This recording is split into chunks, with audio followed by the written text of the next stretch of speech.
किस स्टॉक पे आपका सवाल है? हेलो जी दर्शन पूछें। सर, मेरे पास ओरिएंट सीमेंट है। कई दिनों से सर वो कंसोलिडेट कर रहा था, लेकिन आज उसमें बड़ी गिरावट दिख रही है। उसका कोई रीजन? और मेरा व्यू तो सर लॉन्ग टर्म का है। ठीक है, चलिए तो अच्छा खासा नुकसान आपको लॉन्ग टर्म का आपका नजरिया है ना? हाँ हाँ ठीक है, आज तो लगभग 8% गिरा हुआ है ये स्टॉक का हाँ।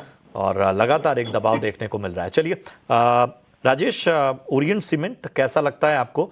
357 की इनकी बाइंग है, फिलहाल नुकसान में है। आज भी देखिए लगभग 8% गिरा हुआ है।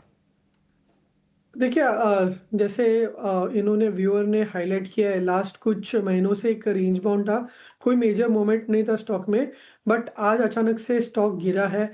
लोअर लेवल से भी एक बाउंस बैक आया है, तो एक इम्पोर्टेंट सपोर्ट देखना होगा 320 का इम्पोर्टेंट सपोर्ट रहेगा। अगर क्लोजिंग बेसिस पे 320 के नीचे अगर क्लोजिंग आती है तो यहाँ पे एक मेजर ब्रेकडाउन आ सकता है। हमने देखा था कि नवंबर और उसके बाद फेब में 320 के आसपास सपोर्ट लिया था, तो अगर 320 का सपोर्ट ब्रेक करता है तो एग्जिट करना होगा, क्योंकि वहां से फिर स्टॉक फर्दर 275 तक स्लिप कर सकता है। अदर बाउंस साइड सजेशन ये होगा कि जो फर्दर बाउंस आता है अगर आज के सेशन में, तो अराउंड 340 टू 345 के आसपास एग्जिट करना चाहिए। 340 342 के आसपास लेवल्स आते हैं तो आपको एग्जिट करके बाउंस पर सलाह दी जा रही है राजेश जी की तरफ से ओरिएंट सीमेंट में। लेकिन प्रेम कौशल मेरे साथ फोन लाइन पे जुड़े हुए हैं। प्रेम, हाय, गुड मॉर्निंग। कहाँ से बोल रहे हो आप? मैं प्रेम कौशल बात कर रहा हूँ पुणे जी, से। ओके। बीएससी खरीदा है? हाँ, बीएससी खरीदा है और मेरे पास 24 शेयर्स हैं, 176.08 के एवरेज से। तो मैं लॉन्ग टर्म के लिए रखना चाहता हूँ मैम। मुनाफे में भी बैठे हैं फिलहाल तो, और लंबा रुकना चाहते हैं? Yes yes. ओके। इसके अलावा और कोई स्टॉक है आपका? मेरे पास मजगांव डॉक है, 32 शेयर्स है, 406.40 के एवरेज से। ओके तो ये भी मैं लॉन्ग टर्म के लिए रखना चाहता हूँ मैम।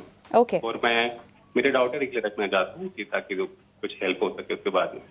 परफेक्ट। काफ़ी क्लैरिटी है और उसके हिसाब से आपने खरीद कर रखी। काफ़ी इंटरेस्टिंग बाइंग प्राइस है आपकी दोनों ही काउंटर्स में। लक्ष्मीकांत जी, बीएससी में तो मुनाफे में बैठे हैं और मस्गांव डॉक में भी लंबा नज़रिया है, क्योंकि इन्होंने इसको अपने फाइनेंशियल गोल के साथ लिंक किया हुआ है, तो उसका एक फ़ायदा मिल सकता है अगर बाइंग प्राइस देखी जाए। फिलहाल क्योंकि घाटे में है लेकिन नज़रिया लंबा है। दोनों ही काउंटर्स में बताइएगा क्या करना चाहिए।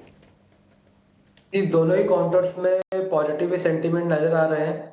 तो ओवरऑल बीएससी का चार्ट जो है अपने सेकुलर अप ट्रेंड में ही मूव करता हुआ दिखाई दे रहा है।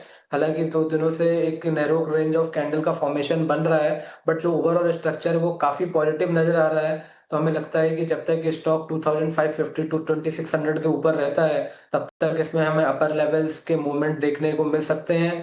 जो नेक्स्ट जो पीवट पॉइंट है वो वीकली के चार्ट्स पे अराउंड 3200 3300 के आसपास दिखाई दे रहे हैं। उसके ऊपर सस्टेन होगा तो हमें फर्दर अपसाइड के मूव देखने को मिलेंगे बीएससी लिमिटेड में। वहीं पर अगर हम मझगांव डॉक की बात करें तो यहाँ पर भी जो स्ट्रक्चर है वो अपसाइड का ही दिखाई दे रहा है। तो यहाँ से भी लगता है कि हमें अपर साइड के मोमेंटम देखने को मिल सकते हैं। तो ओवरऑल जो सेंटीमेंट है वो अभी भी पॉजिटिव है। तो मुझे लगता है कि मझगांव डॉक भी जब तक 3130 3100 के ऊपर ट्रेड करेगा तब तक इसमें बुलिश सेंटीमेंट बने रहेंगे। और अपर साइड के जो लेवल्स हैं 3650 3700 वहां तक जा सकता है। फिर एक बार हमें रिविजिट करना पड़ेगा। तो मुझे लगता है कि अगर वहां पे भी कंसोलिडेशन देखने को मिलेगा तो हमें फर्दर अपसाइड के मूव मझगांव डॉक में भी देखने को मिलेंगे। तो ये है राय आपको मस्गांव डॉक पर मिलती हुई।